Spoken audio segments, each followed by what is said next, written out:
फिर मैंने सालेह से दरियाफ्त किया, क्या इस वक्त किसी को यह मालूम है कि उसकी नजात होगी या नहीं, और होगी तो किस तरह होगी? सालेह ने जवाब दिया, यही असल मुसीबत है। यहां किसी को यह नहीं मालूम कि उसका मुस्तकबिल क्या है। नजात की कोई उम्मीद है या नहीं, ये कोई नहीं जानता सिवाय अल्लाह ताला के। इसीलिए रसूलुल्लाह सल्लल्लाहु अलैहि वसल्लम और दीगर अंबिया मुसलसल ये दुआ कर रहे थे कि हिसाब किताब शुरू हो जाए। इसके नतीजे में अहले ईमान को यह फायदा होगा कि वो मुजरिमीन से अलग होकर हिसाब किताब के बाद नजात पा जाएंगे। तुम जानते हो आज के दिन इनफिरादी तौर पर न किसी के लिए जुबान से कोई हर्फ निकाला जा सकता है और न ही कोई गुंजाइश है। और खुशी की बात यह है कि रसूलुल्लाह सल्लल्लाहु अलैहि वसल्लम की यह दुआ कबूल हो चुकी है। यह बात खलीफा रसूल हजरत अबू बकर सिद्दीक रजी अल्लाह तआला अन्हु ने तुम्हें खुद बताई थी। अगर अभी तक हिसाब किताब तो शुरू होता नजर नहीं आता। मैंने हैरत से पूछा तो साले बोला, दुआ कबूल हुई है, मगर इस पर अमल दरामद अल्लाह ताला अपनी हिकमत और मसलहत के तहत ही करेंगे। हो सकता है कि अभी तक पूरी दुनिया से लोग कब्रों से निकलने के बाद यहां पहुंचे ही ना हो। क्या मतलब, लोग इतने बरसों में भी यहां तक नहीं आए? तुम्हारा क्या ख्याल है कि आज लोग हवाई जहाजों, रेलों, बसों और मोटरों पर बैठकर यहां तक आएंगे? आज सब पैदल दौड़ते आ रहे हैं। इस्राफील के सूर ने लोगों को इसी समत आने के लिए मजबूर कर दिया था। आज समंदर पाट दिए गए हैं और पहाड़ ढा दिए गए हैं, इसीलिए लोग सीधा यहां आ रहे हैं। मगर जाहिर है पैदल आते हुए वक्त तो लगेगा।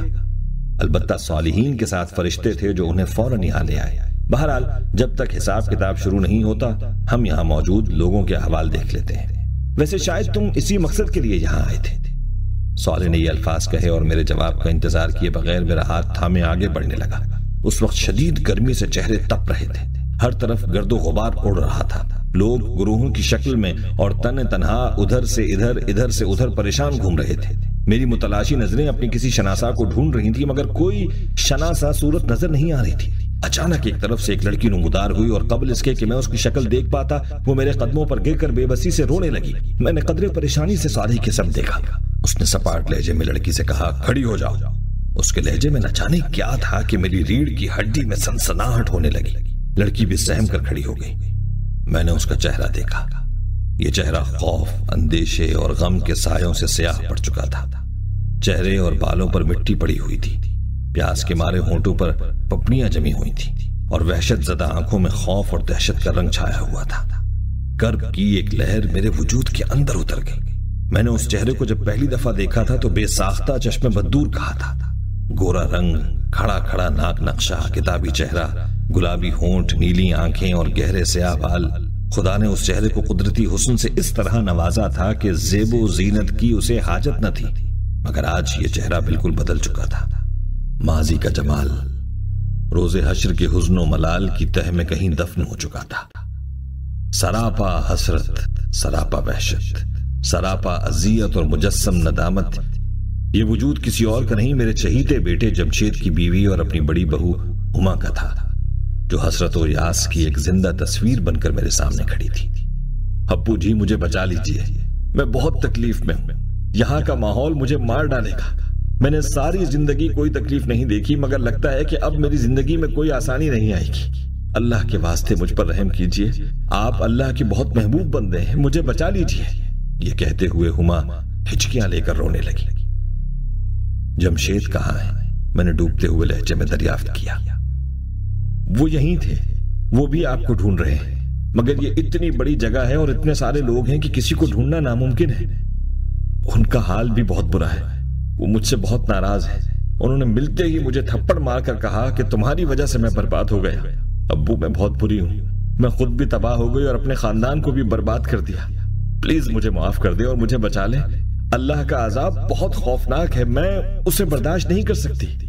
हुमा फरियाद कर रही थी और उसकी आंखों से आंसुओं की लड़ियां बह रही थी। मेरे दिल में पिदरी मोहब्बत का जज्बा जोश मारने लगा। वो बहरहाल मेरी बहू थी, मगर इससे पहले कि मैं कुछ कहता सालेह उसी सपाट लहजे में बोला, यह बात तुम्हें दुनिया में सोचनी चाहिए थी हुमा बीबी।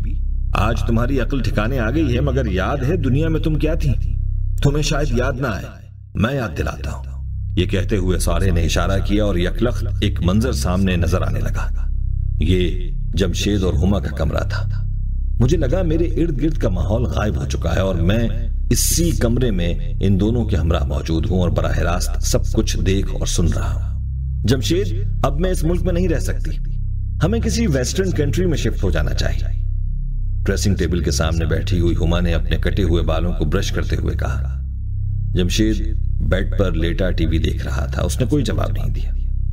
तुमने सुना जमशेद मैंने क्या कहा? यस, मैंने सुन लिया, लेकिन मेरा पूरा खानदान यहां है, मैं उन्हें छोड़कर कैसे जाऊं? बिल्कुल वैसे ही जैसे तुम उनका घर छोड़कर मेरे साथ अलग हो चुके हो। यहां की बात और है, मैं हफ्ते में एक दफा जाकर उनसे मिल तो लेता हूं। दूसरा यह कि फॉरेन ट्रिप तो हम हर साल ही कर लेते हैं, फिर हमें बाहर शिफ्ट होने की क्या जरूरत? नहीं, अब बच्चे बड़े हो रहे हैं, मैं चाहती हूं कि उनकी परवरिश बाहर ही हो, लेकिन मैं ये चाहता हूं कि मेरे बच्चे मेरे माँ बाप की सोहबत का फायदा उठाएं। मैं तो अपने माँ बाप की नेकी का कोई हिस्सा नहीं पा सका, लेकिन कम से कम मेरी औलाद तो नेक हो। उन्हीं की सोहबत से तो अपनी औलाद को बचाना चाहती हूं। मेरे एक बच्चे को भी अपने ददियाल की हवा लग गई तो उसकी जिंदगी खराब हो जाएगी। इसके साथ ही फोन की घंटी बजी। जमशेद ने फोन उठाया। दूसरी तरफ से कुछ कहा गया। जमशेद ने अच्छा कहकर रिसीवर नीचे रख दिया और हुमा को मुखातिब करके कहा, तुम्हारे पापा हमें नीचे बुला रहे हैं। फिर हुमा की बात का जवाब देते हुए बोला, तुम आखिर मेरे माँ बाप के बारे में इतनी नेगेटिव क्यों? उन्होंने मेरी खुशी की खातिर तुम्हें बहू के तौर पर कबूल कर लिया, हालांकि तुम्हारे अंदाजो अतवार उन्हें बिल्कुल पसंद न थे। तुम मुझे लेकर अलग हो गई तब भी उन्होंने बुरा नहीं माना। बस बस रहने दो, हुमा तो नक कर बोली। उन्हें मेरे अंदाजो अतवार नापसंद थे, मगर तुम मेरे इश्क में दीवाने हो रहे थे, इसलिए उन्होंने मजबूरन तुम्हें मुझसे शादी की इजाजत दी। तुम उनसे अलग होकर यहां ज्यादा अच्छी जिंदगी गुजार रहे हो, पापा के बिजनेस में शरीक हो, करोड़ों में खेलते हो। जमशेद, मुझसे शादी करके तुम सरासर फायदे में रहे हो, तुमने कोई नुकसान नहीं उठाया। पता नहीं क्यों तुम्हारी बातें सुनकर कभी कभी अब्बू की याद आ जाती है कि नफा नुकसान का फैसला आखिरत के दिन होगा। यार ये फजूल मजहबी बातें खत्म करो, मुझे इनसे चिढ़ आती है।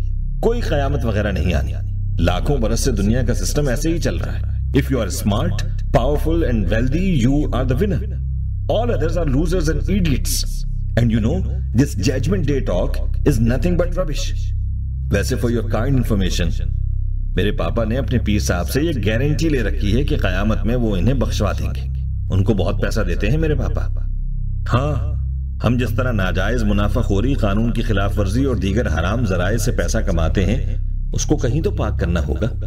मुझे सब मालूम है। तुम्हारे पापा और चौधरी मुख्तार साहब कई बिजनेस में पार्टनर्स हैं और 2 नंबर के हथकंडों से पैसा कमाते हैं। अच्छा, इतना ही हलाल हराम का ख्याल है तो छोड़ दो पापा का बिजनेस। बिजनेस तो छोड़ दो, मगर तुम्हें कैसे छोड़ूं? मुझे मालूम है कि इसके बाद जॉब करने से ना तुम्हारे खर्चे पूरे होंगे और ना तुम्हारा लिविंग स्टैंडर्ड मेंटेन कर सकूंगा। तुम्हारे इश्क ने मुझे कहीं का नहीं छोड़ा। पकड़ना, मैं जिस खानदान से हूं वहां हलाल और हराम ही सब कुछ है, इसीलिए इतनी मिडिल क्लास जिंदगी गुजार रहे हैं वो लोग। अच्छा हुआ तुम मेरे साथ आ गए, मगर न अपने भाइयों की तरह मोटरसाइकिल पर घूमते या 800 सीसी गाड़ी चलाते और किसी फ्लैट में सड़ी हुई जिंदगी गुजार कर मर जाते। जिंदगी अच्छी गुजारें या बुरी, मरना तो हमें है। पता नहीं आखिरत में हमारे साथ क्या होगा। बेफिक्र रहो, कुछ नहीं होगा। वहां भी हम ठाठ से रहेंगे। मेरे पापा के पीर साहब के सामने तो तुम्हारे अल्लाह मियां भी कुछ नहीं बोल सकते। कलिमा कुफ्र तो मत बको।